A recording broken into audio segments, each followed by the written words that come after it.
Proudly and honored to welcome President Joe Biden to Milwaukee. Now, I know many of you have heard me speak to this before about our vision. Milwaukee County's vision of becoming the healthiest county in the state of Wisconsin. Now, this is a very ambitious vision, but it's one that really guides our work to support every resident and every family right here within Milwaukee County. And we cannot achieve this vision without bridging the gaps within our communities. Milwaukee is comprised of vibrant, diverse neighborhoods, and every Milwaukee County neighborhood and resident should be safe and have easy access to everything and anything that they want to enjoy. Milwaukee County, we need safe streets for all of our pedestrians, our bicyclists, and motorists. And Milwaukee County deserves roadways that connect our people, businesses, and neighborhoods, not divide them.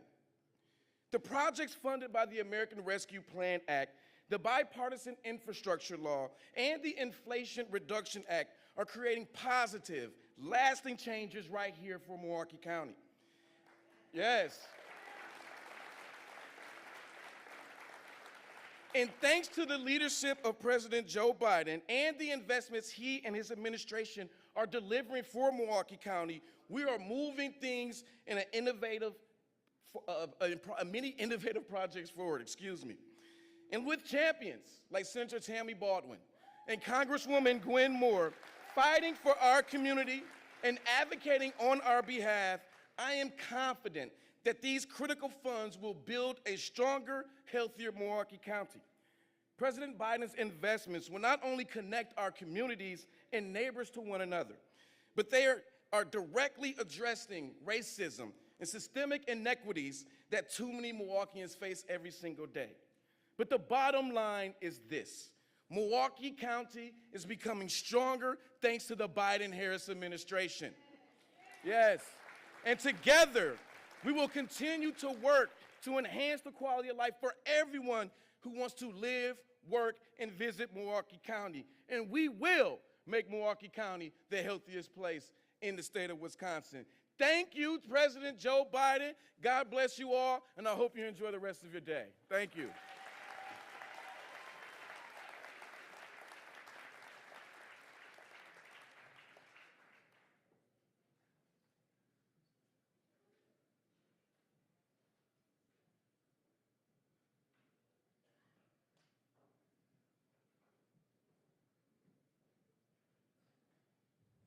Please welcome Mayor of Milwaukee, Cavalier Johnson.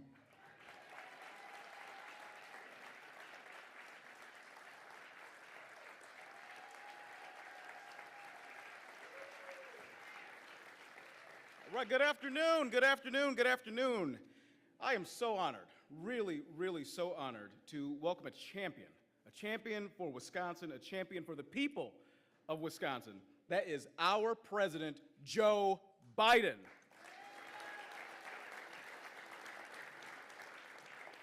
Each and every single one of us, we all have benefited from the president's leadership because his priorities are our priorities. And the president has acted, improving safety and strengthening the economy here and across the entire country. Let me tell you how important his leadership is. With the American Rescue Plan Act that just recently celebrated its 3rd anniversary, the Biden administration has preserved essential local services. Administration investments are building our infrastructure and they're boosting manufacturing by focusing on expanding the economy from the middle out and from the bottom up as well. This economy, it's growing in a way that Milwaukee families right here in our community, families right here in our state can be proud of because they're all doing better. And for that, I say thank you, Mr. President. Thank you.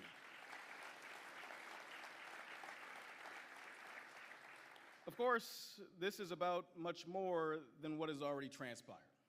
I'm focused on the future, just like I know that President Joe Biden is focused on the future as well. So let's work to keep employment levels strong. Let's make sure that all levels of government focus in on the common good. Let's all keep moving in the right direction and doing that all together. I look forward with confidence. I really, really do, because good things are ahead for this city. Good things are ahead for this state.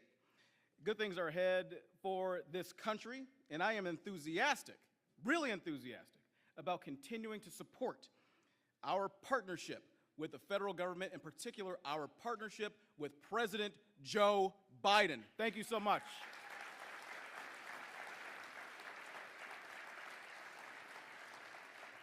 Please welcome Representative Gwen Moore.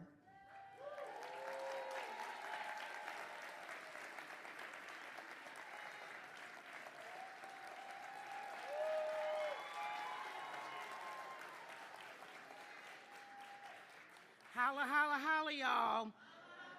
They say I ain't got long, so I got to talk fast. Let me just say this. I am so honored to welcome the President of the United States to Milwaukee, Wisconsin. And I am so honored to serve y'all, the people in the 4th Congressional District. Let me tell you, I serve on the Ways and Means Committee, where we collect taxes, where we do Social Security. You get my point? And I've had a chance in these last 2 terms to serve in a very historic time in America with Joe Biden. I just want to remind y'all really quickly in my short time about where we were 4 years ago. Y'all remember that? Because sometimes people seem to forget. It was COVID. This president rescued us. People were getting evicted. They were losing their homes. They were maxing out their credit cards to survive. Businesses were unable to pay employees. And our essential workers were working even under the threat of death and losing their lives. Remember those supply chain disruptions out of Cola when you couldn't get that car parked for 3 months? Well, we invented the chip. And we're going to start making chips here again because of this President Joe Biden. Let me just tell you something. I ain't got long, but I tell you, people like Marjorie Taylor Greene were complaining that Joe Biden reminded them of FDR because of the way he dealt with Social Security, reminded him of LBJ because of Medicare and Medicaid that LBJ put in place, and Joe Biden expanded on that by negotiating prescription drugs, especially insulin, for only $35 a month. We cut childhood poverty in half. Oh, it was such a good feeling with the child tax credit and provided subsidies every single month to people, and Joe Biden is going to center that in the next term. We had child care subsidies. Come on, y'all, I'm just reminding y'all. Student loan forgiveness, don't be mad if you didn't get it. It wasn't because Joe didn't try, but I'm going to tell you this. There was a whole lot of people that had those predatory loans from universities like Trump University forgiven, y'all, because of Joe Biden, despite Republican opposition. And let me tell you, some of them might have said that Joe Biden reminded them of Eisenhower if Eisenhower had been a Democrat, because the greatest infrastructure projects since Eisenhower have occurred under Joe Biden. And I am so happy today that he is here to announce this initiative. You know, I'm old enough to have gone to church on 5th and Galena and be able to walk there from my house on 11th and Highland. Can't do that now because of the Park West Freeway and the destruction of our community and our sense of our community and being together. All that's gonna change with this announcement today, y'all. And so I just want y'all to remember what it was like, what happened when we were rescued, and what it's going to be like when we re-elect Joe Biden, a person who puts people over politics. Thank you.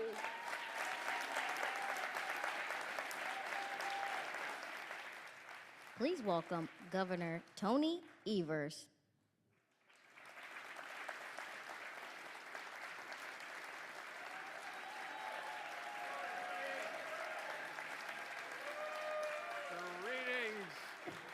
Hello, Milwaukee. It's great to be here again. And how about my friend, Congresswoman Moore?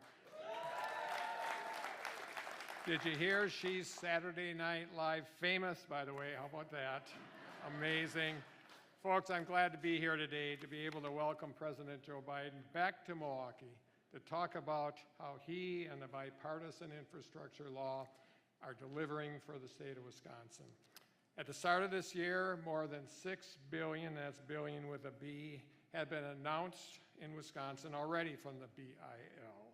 Investments to fund roads and bridges, projects like the Blotnick Bridge in Superior, projects announced here for Milwaukee today, which is really good news, to public transportation, clean water and water infrastructure, pollution cleanup, high-speed internet, EV charging stations, airports, harbors, and flood mitigation, just to name a few. President Biden is delivering big for Wisconsin and Milwaukee with the BIL, but that's nothing new. He's been delivering for Milwaukee and Wisconsin for a long time. Just a few days ago, for example, we celebrated the 3rd anniversary of the American Rescue Plan Act, thanks to President Biden and the Democrats in Congress. Because of the American Rescue Plan, my administration and I were able to make smart, strategic investments to rebuild Wisconsin's economy from the ground up. We invested $1 billion into supporting our small businesses and farmers, as well as tourism, lodging, and entertainment industries.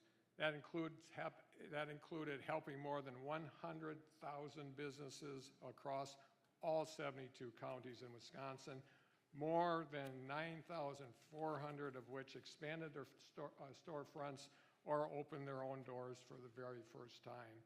We also invested $100 million and supported over 20,000 Wisconsin farmers through the Farm Support Program to help make sure they could keep putting food on the table for all of us.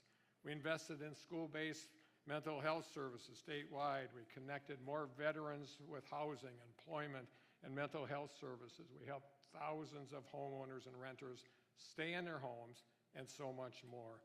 All of this was possible because of the American Rescue Plan Act funding I was able to direct thanks to Congresswoman Moore, Senator Tammy Baldwin, and President Biden. And the BIL is already helping us build upon this important work to continue doing the right thing and delivering big for Wisconsin. Together, we're not just building a 21st century infrastructure Wisconsins need and deserve, but the future is much more sustainable, more connected, more just, more equitable, and where working families have the opportunity to get ahead. And thanks to President Biden, we're going to get that done. So thank you so much.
Please welcome Ray Hill, Director, Historic King Drive District.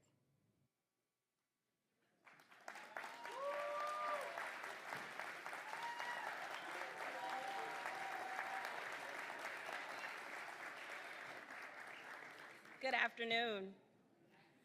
I am Ray Hill, and I have the pleasure and honor of serving as the Executive Director of the historic King Drive Business Improvement District Number 8.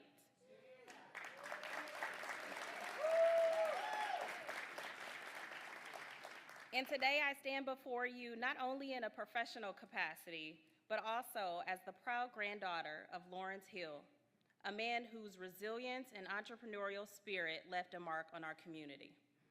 In 1949, my grandfather, honorably discharged from the Navy, opened his first restaurant on 619 West Walnut Street, 1 block away from where we are now. But because of racially charged urban renewal policies in the 1960s aimed at suppressing this community, his restaurant was demolished when 6th Street was widened.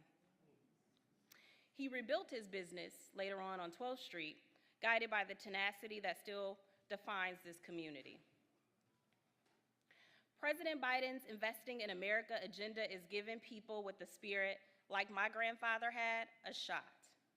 Because of this Reconnecting Communities and Neighborhoods grant made possible by the president's agenda, a vibrant 6th Street is on the return.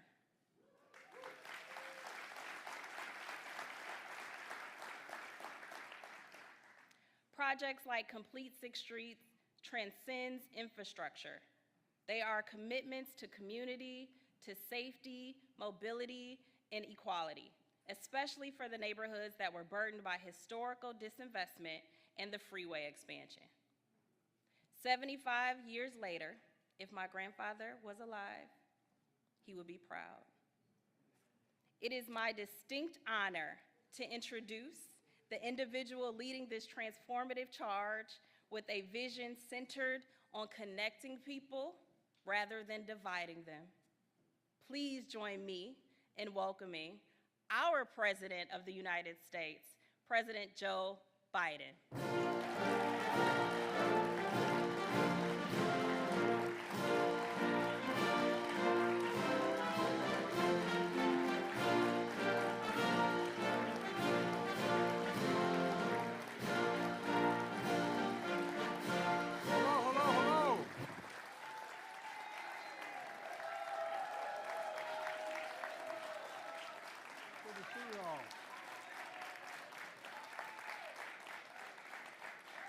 Gov, as my father would say, excuse my back, I apologize.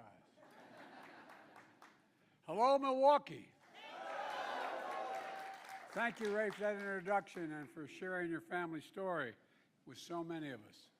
Your grandfather served our nation in uniform, and he started a family business only to see it demolished and the community disconnected because of a new highway. But he never gave up, neither of you, nor of the people of this community. I want to thank you.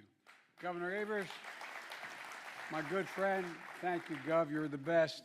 And I want to thank you for your partnership across the board for getting us through COVID, rebuilding the economy, and so much more. And the same goes for great Senator Tammy Baldwin and your incredible Congresswoman, Gwen Moore.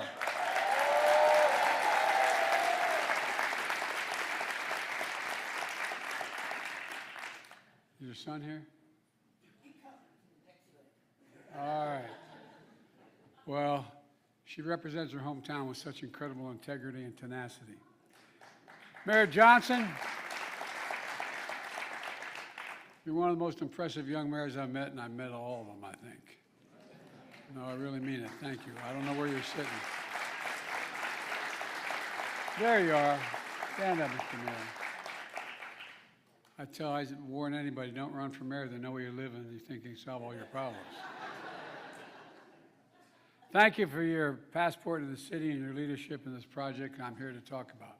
Look, to communities everywhere and at this Boys and Girls Club, by the way, I've been a gigantic supporter of Boys and Girls, just the biggest in the country.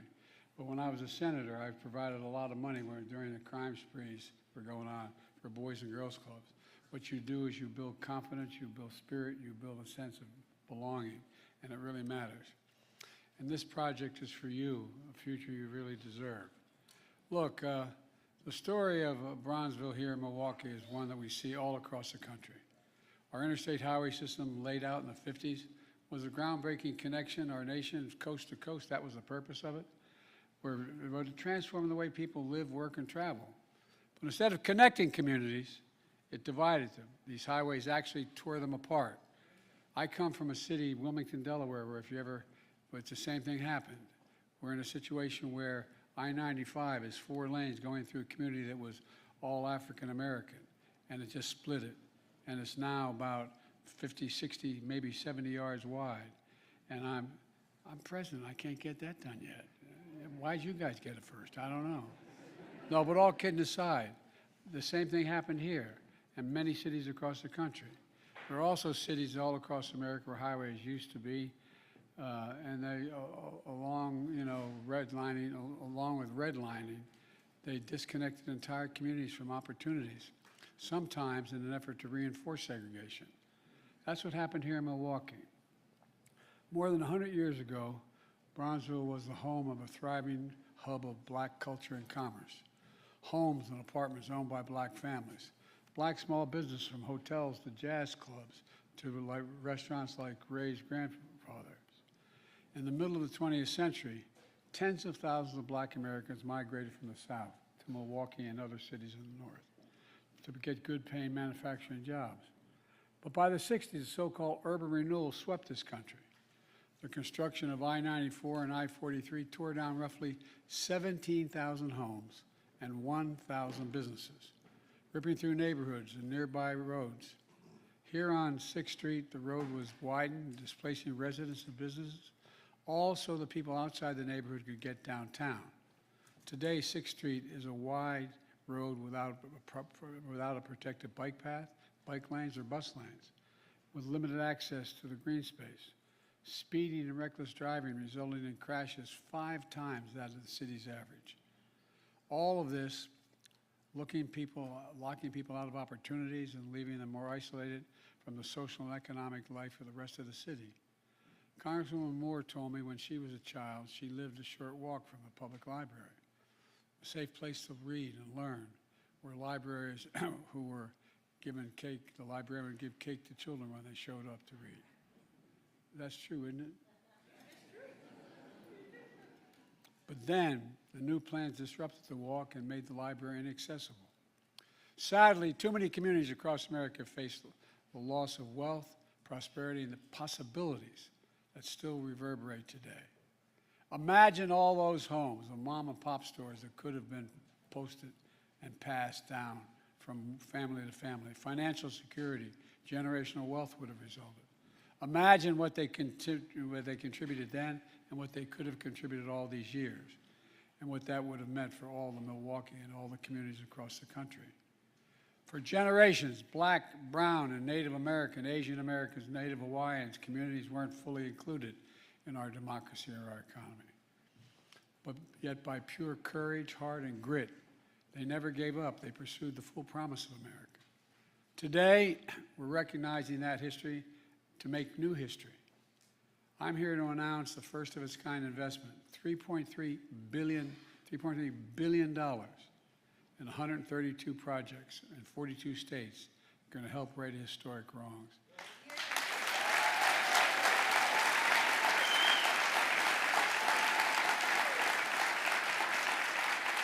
And in the process, delivering environmental justice by reconnecting disadvantaged communities and neighborhoods, and new opportunities for a future prosperity and many possibilities. These investments advance my Justice 40 initiative to deliver at least 40% of all the benefits from clean transit, clean energy, and climate investment to disadvantaged communities. That's a commitment I made and we're keeping. Here in Milwaukee will mean $36 million in new federal funding to rebuild 6th Street.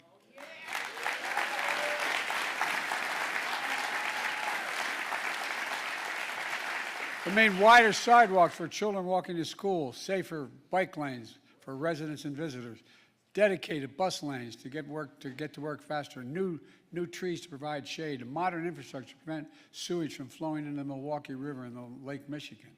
These are life-changing improvements. They're also going to make it easy for historic black communities in the North and Latino communities in the South to access jobs, school, and entertainment. Opportunities in the city and central hub, from watching the Milwaukee Bucks play to attending Milwaukee Area Technical College. And if I didn't mention the technical college, I'd go home and sleep alone because my wife is a full-time teacher at the community college. You all think I'm kidding. I'm not. And we're going to ensure that good-paying construction jobs created in this project go to members of the community benefiting the very same project. And with the help of your congressional delegation, especially Senator Tammy Baldwin, who worked so hard for these funds, we're making sure that the construction materials of this project are made in America. And if I can digress for 1 second. Look, you know, I've been very involved for a while. I know I look like I just arrived, but all kidding aside, I didn't realize, even though I was deeply involved initially in the civil rights movement that got me involved to run for the first place, I didn't realize that back in Roosevelt's term, when they were going through the fights whether unions could organize, they added a provision in the law that not many presidents paid attention to.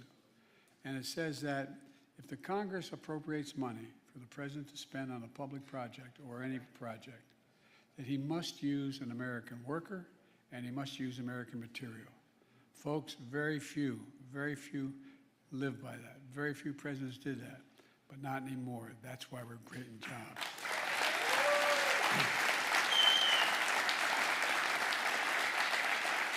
Look, folks, you've lived in and felt the decisions made decades ago. Today, we're making decisions to transform your lives decades to come, and we're doing it all across America. Let's be clear. This groundbreaking investment comes from 2 historic laws I signed with the support of Tammy and Gwen. My bipartisan infrastructure law, most significant law modernizing our roads, bridges, and so much more in generations, most consequential investment. Another law, the Inflation Reduction Act, which is the most significant investment in fighting climate change and advancing the environment ever in history anywhere in the world. That's not hyperbole. And they're already making a difference. Look, let me give you one example. Back in December, I was in Milwaukee and met with a plumber named Rashawn, who owns it. Is he here? All right. Who owns his own small business, Hero Plumbing, that's removing hundreds of pipes, lead pipes, so children and families in this community can turn on the faucet, clean water comes out without the risk of brain damage. Well, it was supposed to take the city 60 years to eliminate all these pipes. To do this work, because of the infrastructure law I signed, we're now getting it done, all of it done. Every lead pipe in this city within 10 years, gone.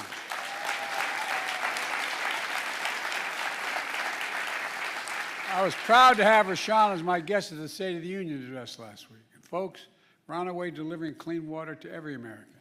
We're on the way to delivering affordable high-speed internet to every American at low cost.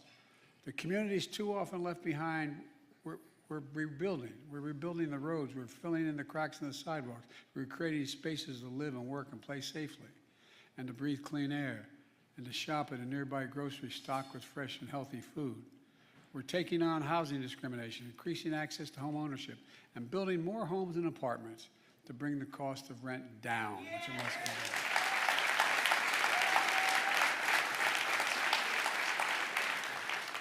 Everything we're doing is connecting people with opportunity, not disconnecting people from opportunity.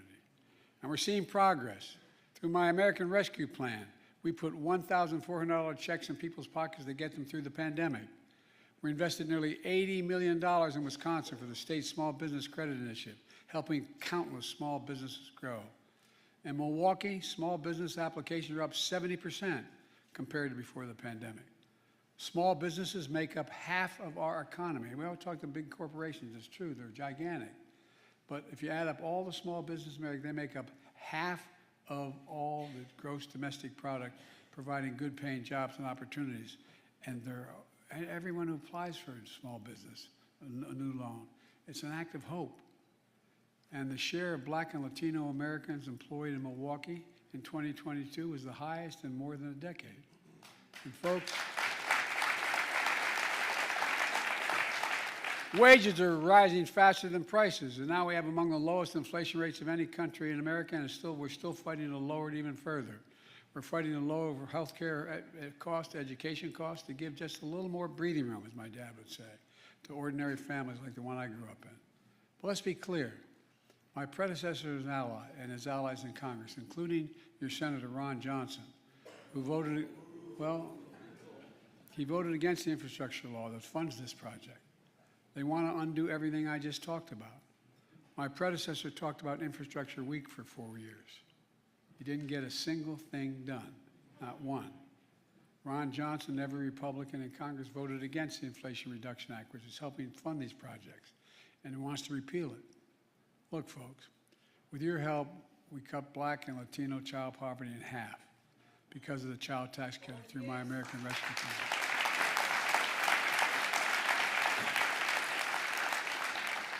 And led by your Senator Ron Johnson, every single Republican in Congress voted against that as well, every single one.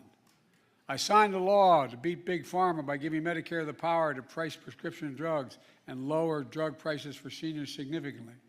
Every Republican voted against it as well. And by the way, guess what? It lowered the federal deficit by $160 billion.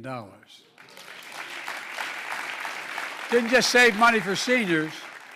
It didn't just save money for seniors. It meant Medicare didn't have to pay out those exorbitant costs. For example, those of everybody knows somebody who needs insulin for diabetes. Well, guess what? Just lowering the price to $35, and only costs $10 to make, by the way, instead of $400 a month, saved the government all that money. And now they're trying to cut Medicare and Medicaid and Social Security. Wisconsin's very own Senator Ron Johnson calls Social Security, I get this one, I'm amazed.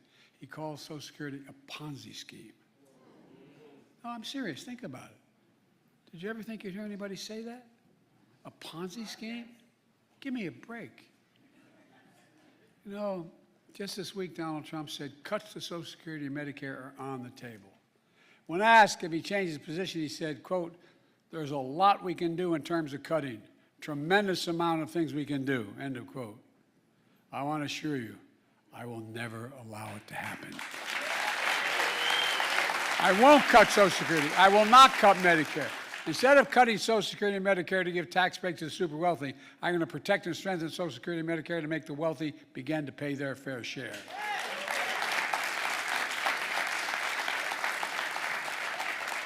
Look, folks, let me close with this.